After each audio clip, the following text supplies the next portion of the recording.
Well, hello, my name's Penny. I live in the southeast of England with my husband Pete and my 4 chickens, and you are most welcome. We just have a chinwag. That's what it is. So draw a chair up, have a little sit down, do whatever you do when you listen to podcasts, vlogs. And I hope you enjoy it. It's a mixed bag. I do all sorts of different things. This week I'm going to do it. Well, I've done it. I've just done it. So I've come in here now to tell you about it. I've made a carrot. I've made a coconut and raspberry cake. And honestly, I can really say it's a new recipe to me. I got it from Chetna. Now, Chetna was part of the British Bake Off, and she lives here in our little town. And so, yes, I subscribed to Waitrose, and I became on Waitrose, and I thought I'd try that because I adore raspberries and I adore coconut. So that's going to come up. There's a fascinating fact about oil and about how the sea can not get rid of, but sort the oil problem out. Anyway, I'll tell you about that in the fascinating fact. There's a little film, Walk into Town, as I say. I'll tell you a little bit more when I introduce that. And then I do transactional analysis because I was a counsellor for I don't know how many years, some 20 odd years, and for the NHS. And I found TA to be very, very helpful. And rather, when you do counselling normally, well, you do counselling, it's a one-to-one and you help that person with their problems. But TA is something you can teach and you can put it into practice and see if you can make changes. Obviously, if you do it on a one-to-one, well, that's brilliant. As I would say, finding my Scottish roots, it's pure de brilliant, so it is. But if you can't do that, then it's still a good thing to learn it. And I know a few viewers that are putting it into practice and really benefiting. So you might enjoy it if you're new here. It started in episode 12 and it does build. So where I want to start this week is to show you what I've been up to. So we walked into town. I hope you can keep up because my head, you can see, I've got to get it all out. We walked into town. It was just like an ordinary day. I forgot what was going on. I just, as I walked back, I said to Pete, that felt normal. And it was lovely because I don't go shopping. We have our shopping delivered and what I want to buy, I buy online for safety reasons. And, well, my wall shop was open just for a couple of days, she said. She's closed again this week, but she opened just for a couple of days and she's been closed, 18 months. So I've been walking past that shop and looking in, thinking, please send me the keys. I'd love to just help myself, leave the money on the side. Anyway, I had decided that I wanted to knit Pete a jumper. In previous episodes, I've talked about the Croft Shetland tweed, West Yorkshire spinners. And I wear a blue jumper, a pink one. I've ones with hoods. I did do just one episode on it, really. I love this wool. It washes so well. It wears so well. It's beautiful. So I said to Pete, would you like a jumper in it? I've seen one I'd like to knit. And they knit up very quickly. However, I bought the wool and it's going to go in my stash, ready for when I want to knit it. It's not something I've got to cast on straight away. It's there when I choose to do it. And this is the pattern. It's called the Ewan sweater. And of course she had the yarn and she had it in a couple of years ago prices, which suited me. And it's the Croft Shetland tweed in that book. And I'll show you what I bought. I hope it shows up.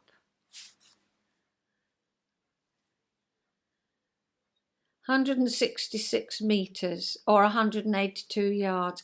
100% Shetland Island wool. It's really nice. And it washes on 30. And I can vouch for that. It just washes and it feels so lovely. So I bought him that. Well, I didn't buy it. You know. he was with me. He was sitting in the chair. She has an armchair in the wall shop, and he just sat down and we had a chat, caught up with things after all this time, and it was very nice. It was lovely. So I've bought him that.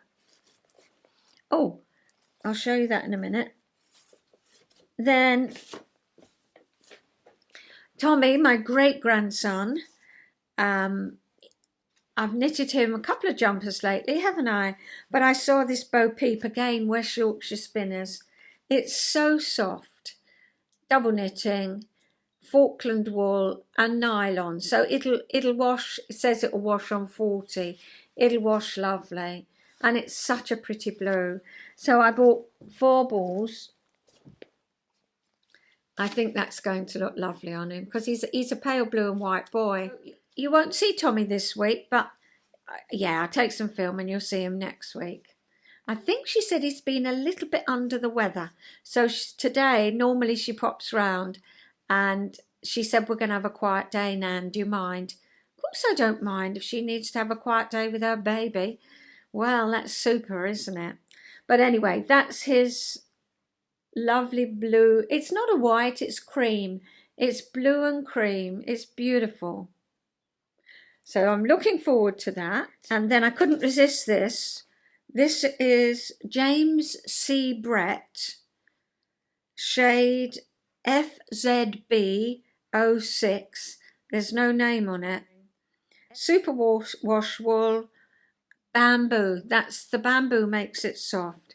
And this was the shade I got it in. It's a little bit of yellow, a little bit of green, blue. So I bought that. And then she was selling quite a lot of patterns for £1. And I saw a pattern I fell in love with. And I thought, oh, I've got to knit that. It's called Noema. Noema.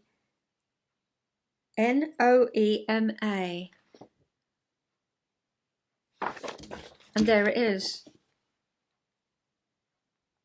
I really like it. I love the scalloped edges. I love the lacy bits. And I love the way I just love the whole thing. The little sleeves. I really like it. So I'm going, can you see it?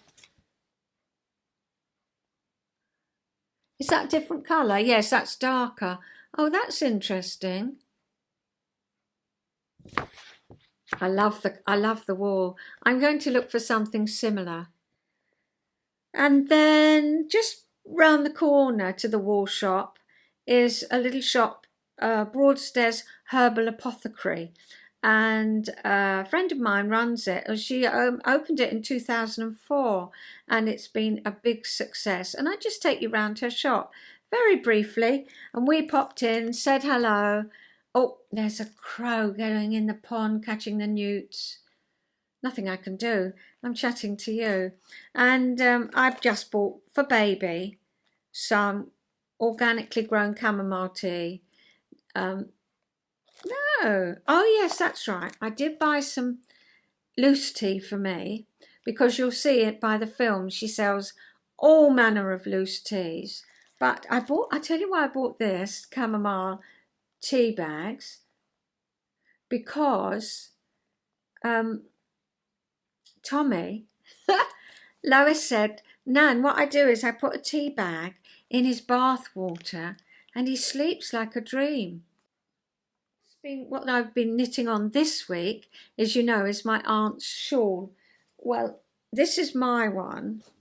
And it's very long and thin. It's the Silver River shawl by Helen Stewart. And it is so long. I absolutely love it. I just love it. And I thought I'd knit her one, so yes, she'd love it. Her favourite colour is blue, she said, but well, I hope she likes it. Helen Stewart's patterns are so well written. She gives you every single row. that you need to knit, and she tells you how many stitches you're going to knit and how many stitches you have in total and where you are. And I am 55% done, which seems like I should be a lot further on. I'm going to take this off. But what I've knitted is, I've knitted that bit there that you start with. That's where you start. I've knitted that line and I've knitted that line. I've knitted that line and then the next one. I've knitted the next line, and now I'm doing this one here, this line here, that's going right the way along. Right the way along. Now you would think, because it's at the end of the shawl, that you are further along, because you've really, once I finish that, I've only got this last colour to do once, which is 9 rows, and then the little edging. And you think, wow, I'm nearly done. However, of course, you are only 55% done because it's the longest bit, isn't it? You know, the other bit's short. So I'll show you what I've done. I know Anne won't mind. It's so soft. Somebody left me a comment. I'm sorry I've forgotten your name. But she left me a comment. She said she's knitting on similar wool. And she said her husband started dyeing some wool for her. And she couldn't keep up with, he enjoys doing it. And she couldn't keep up with him. And so I said, do you mind giving me, he sells it on Etsy. Do you mind giving me his name? Oh, she said no. And I looked him up and he's got some beautiful wool. I might even have a look for some wool for my pattern. I think that would be jolly nice. And so it's been really nice. We've been chatting underneath in the comments. And so I'll put the name of his shop up here if you want to have a look. Anyway, this is what I've knitted. This is the right side with my Battenberg on. Here it is. Oh, let's get this wool out the way. Here it is. Of course, it's all got to be sorted out. That's the right side. Can you see how the waves are going? So I've almost finished this long pink one. Just those few stitches there. And then I do another band of blue. And the edging. But I'm 55% because these rows are so long. Well, they take me 20 minutes to do there and back. I think it's lovely, don't you? But next week, hopefully, I will show you it blocked.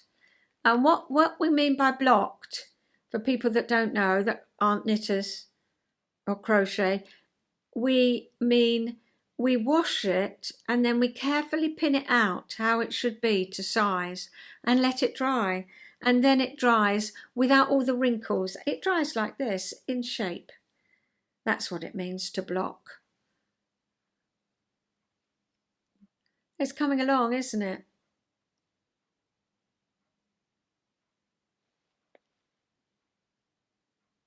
So I'll show you that next week. Oh, okay, I've talked for long enough, really. I was going to tell you a little bit about my granddaughter. I've told you about her brothers, Georgie. I've told you about her brothers, Jimmy, my shushy and my dummy and my bouncing ball, his photograph. That's our little saying in our family. And we've told you about her brother, Nicholas. Confidence and balance. And we do have a saying from Georgina in our family.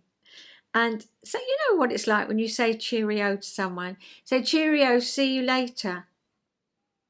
And our reply is, not unless I see you first, Grandad.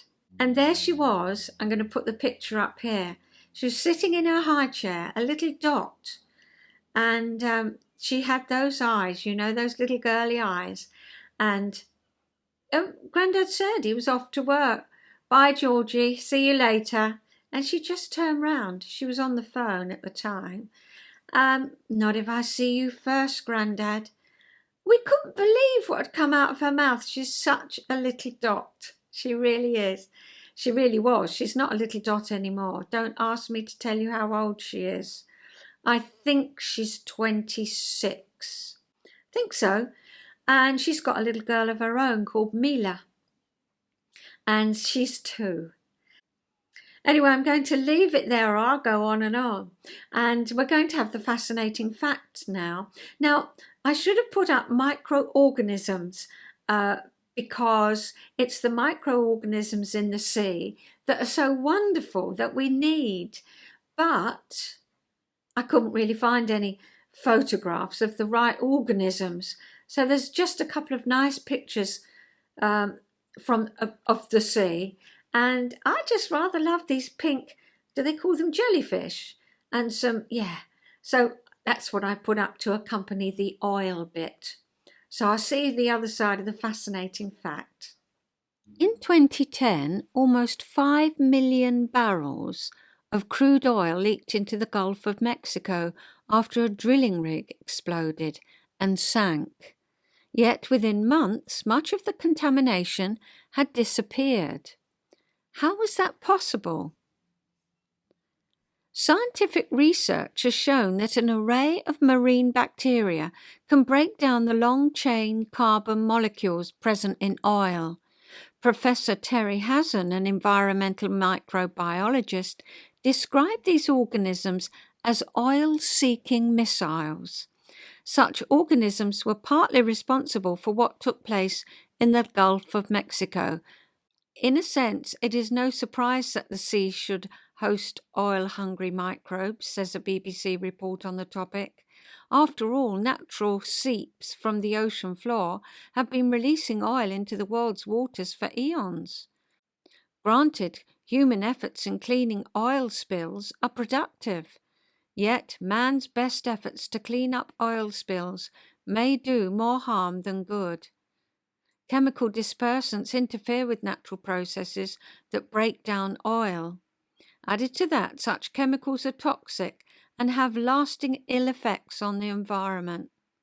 But nature's oil decomposing capacity, including oil-hungry microbes, enables the sea to activate a self-cleansing process without the negative side effects of artificial methods.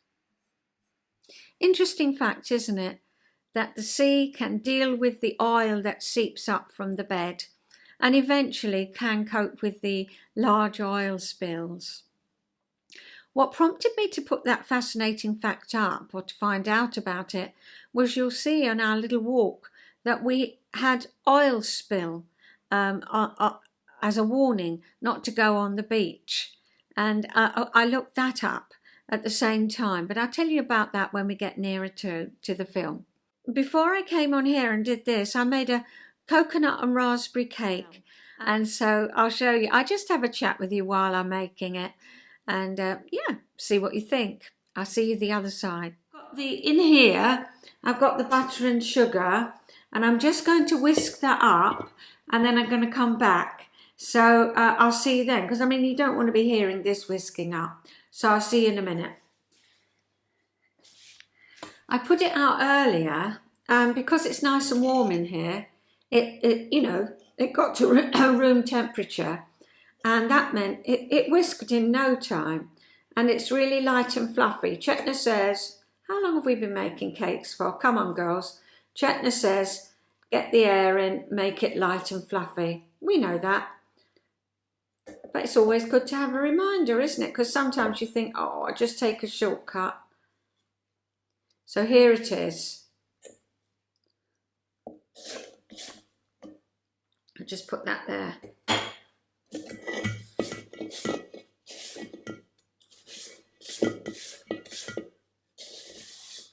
Here it is, all light and fluffy. Boom. Now to that, I'm going to add.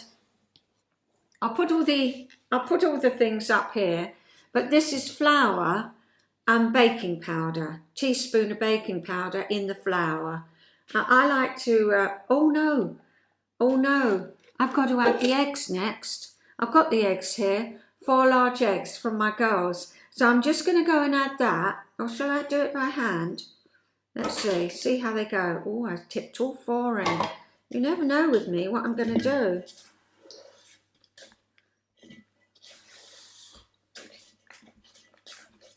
Wish I had overhead camera. It's rather nice to look at. No, you can't see it.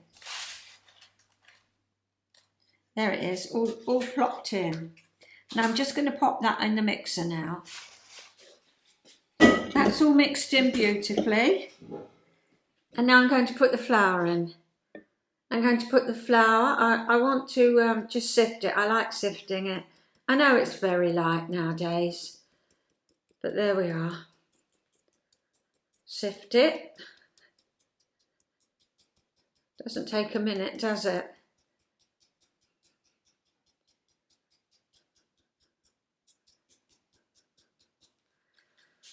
That's it, sifted. I've got coconut, desiccated coconut. I'm going to put that in. What else have I got? I'm going to put a teaspoon of, I use this, but otherwise it can be, what is it?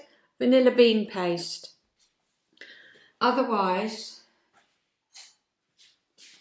it can be, you know, a teaspoon of vanilla essence. But I love this stuff. That's it. Vanilla and coconut, how adorable is that? Get every bit. And then a packet of, which I had in the fridge, coconut cream, and you use half the packet, she says, because we use the other half for the, she says just squirt it out, half the packet.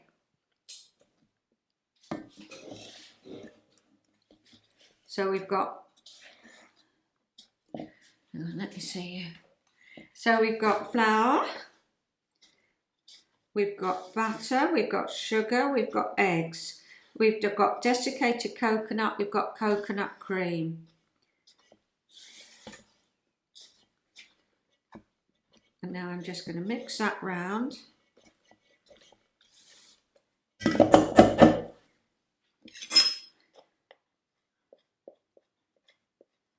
I'm just going to give it a quick mix in the mixer. Right, I'll be back in a minute. Well, that really didn't take a minute, but you didn't want to see it going round. So now I've got my 2 tins, and I'm going to distribute it evenly. That's it. And let's put a dollop on there. Oh, we don't need 2. I've got 2 in there. We don't need 2. So here I go.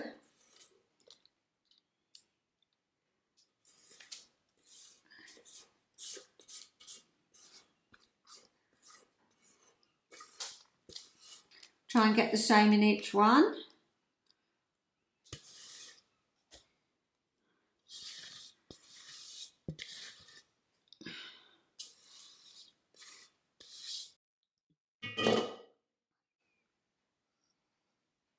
I love the way Paul Hollywood always uses his hands. That's the next thing I'm going to make, pikelets. That's going to be licked.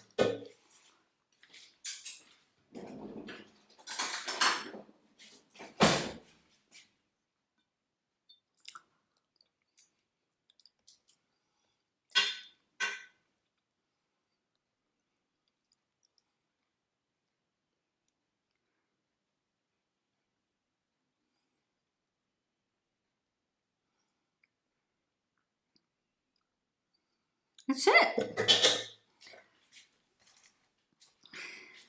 That was a 10-minute job. I'm going to pop them in the oven and I'll come back.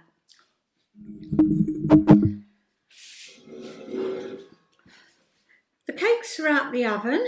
Here they are. I've put raspberry jam on this one.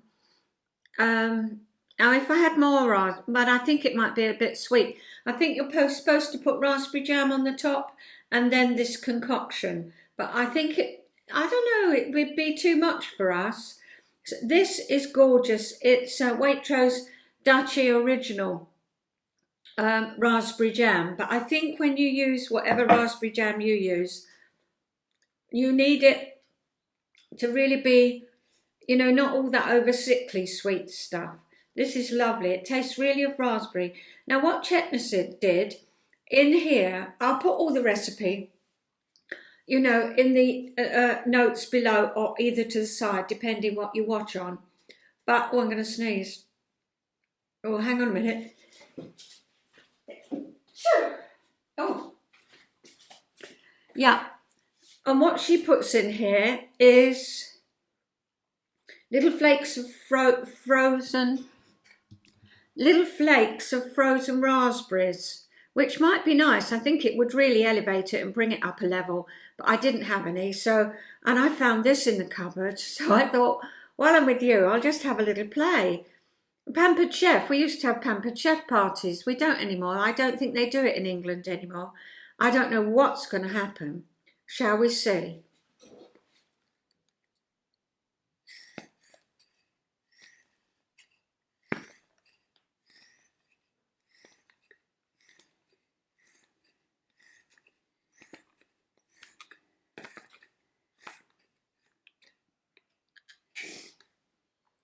Well, that's what happened. Very good. 10 out of 10. I don't want it all to melt, do I? Got the oven door open. This is the pickle I get in when I cook. It usually works out.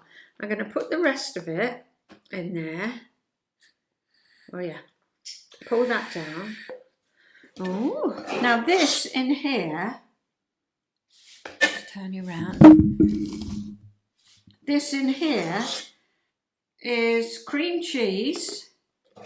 Now, she says use mascarpone. Obviously, that's going to be high in fat and beautiful. However, because I have a dairy, no, not dairy, I have lactose, I use the Arla Dua cream cheese that's, oops, got all, oops. Oh, use a different finger. Right, bang that on the table. I'm going to use a different, what's the name? I think it's melting. Oh, but this has got the, oh, hang on, I'll tell you in a minute. Let's see what this one is. I'll tell you in a minute. Oh, we'll see.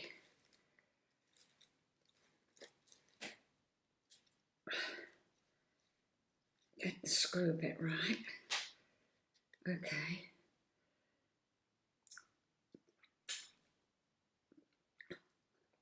Use a different finger. Right. Oh, yes. That's super. Right, I'm going to put this one on. It's not quite cold, so I'm going to have to get it in the fridge, like they do on the bake-off. As you can see, I haven't put raspberry jam all on the top.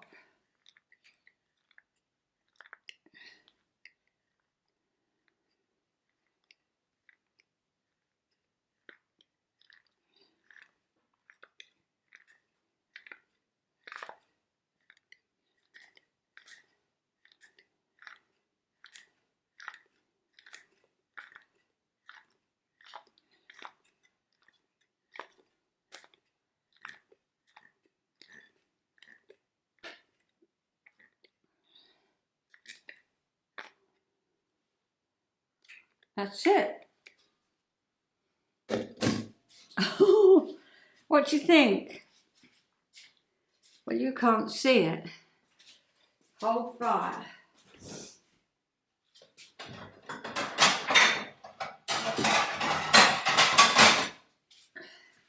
I'm going to get that in the fridge before... Oh, I don't think it is going to melt.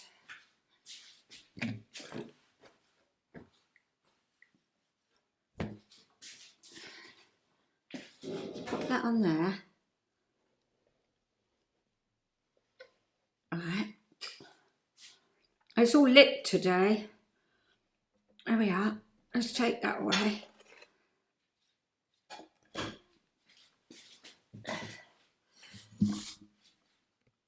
Oh, squidging. Right, I'm going to get that in the fridge before, and I'll show you after. That'll be all right, it firmed up. And so what's in here is, I've got a little bit left. Oh, it's absolutely gorgeous. But you can see it's melted a bit because it's what happens when you film. Yeah, the Cretan coconut, the rest of it, the cream cheese, so it doesn't taste cheesy, it tastes coconutty, the double cream, and 4 tablespoons of icing sugar, and then she puts in dried raspberries, and then she toasts coconut and puts it in, but I don't think that would be any good for us. So I'm going to take a shot of it when it comes out the fridge, because you know why. I'll see you later. Well, and here we are, and here's the cake. Can you see it? Oh, it's a bit squidgy that side.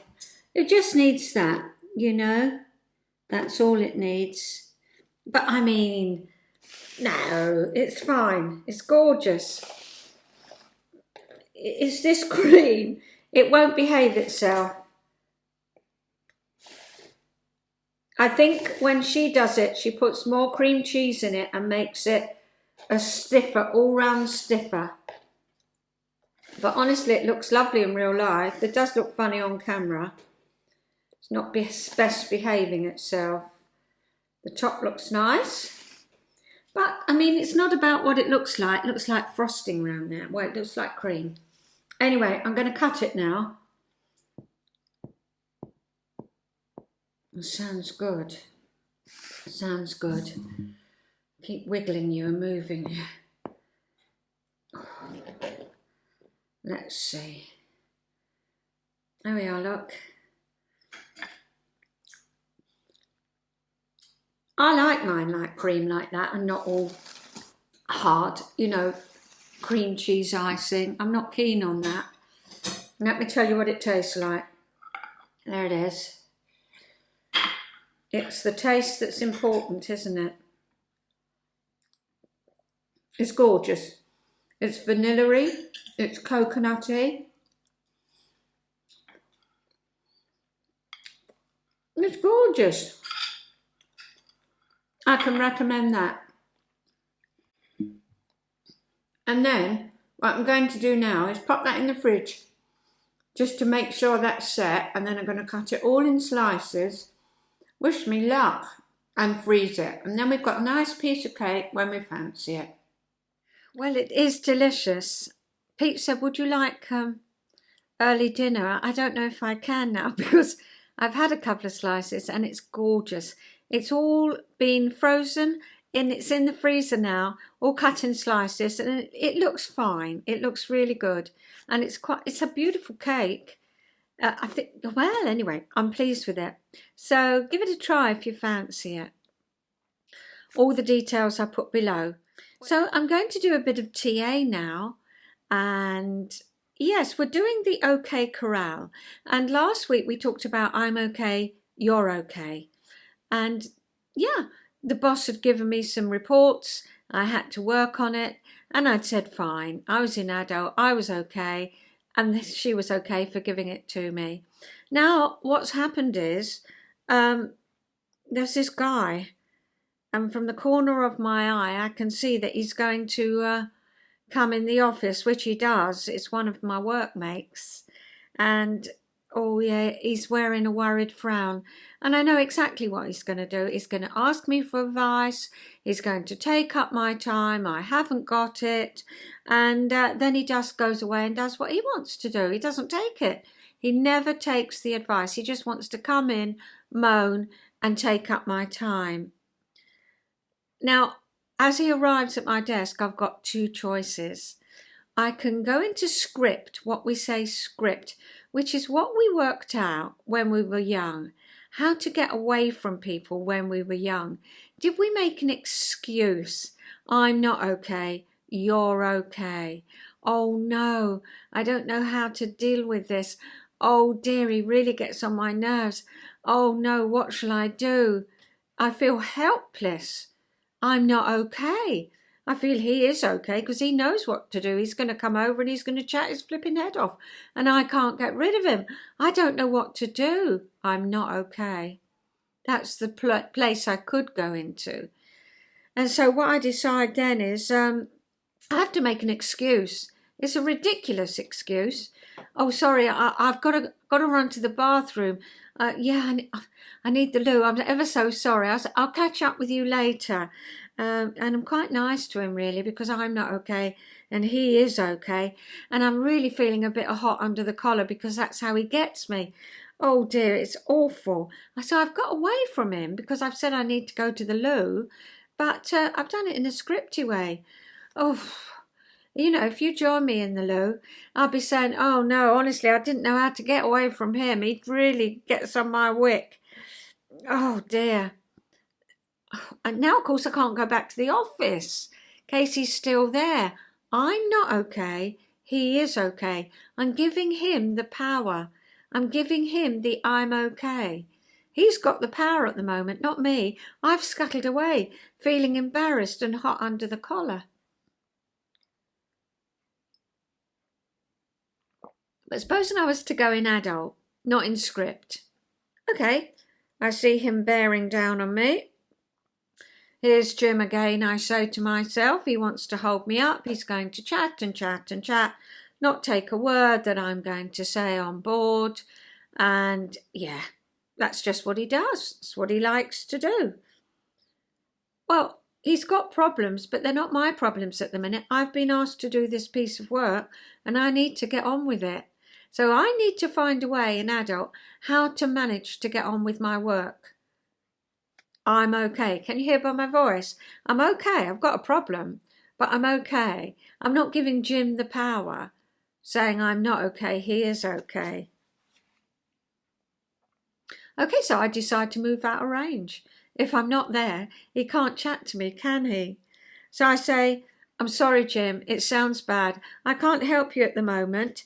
I've got to get down to the library because I've got this report that I'm checking on. I hope you managed to solve your problems. And I pick up my report and I walk out. I've got away from him, but I've done it in adult awareness. I'm okay. He's okay. Get away from. I haven't given him my power. Oh no, he always does this to me. I'm not okay. He's fine. He can talk and talk and talk. No, I've got away from him in adult. I am okay. Right, how can I deal with this problem? Okay, I need to get away from Jim. I'll pop down to the library and do a little bit of work down there. Or I pop here or I pop there. Sorry, Jim, can't help you at the minute. Got a lot of work on. Hope you sort things out, mate. Can you hear the difference? Can you feel the difference? I'm okay. He's okay. Even though we've got away from. So that's the second part of the OK corral. And can you see where we're aiming for? To be in this I'm okay, you're okay, even though I need to get away from you. But it's the way I do it. Yeah. So thank you very much for sharing your time with me this week. And I do so look forward to your comments if you care to leave one. I'll see you next week and you take care and look after yourselves. Bye.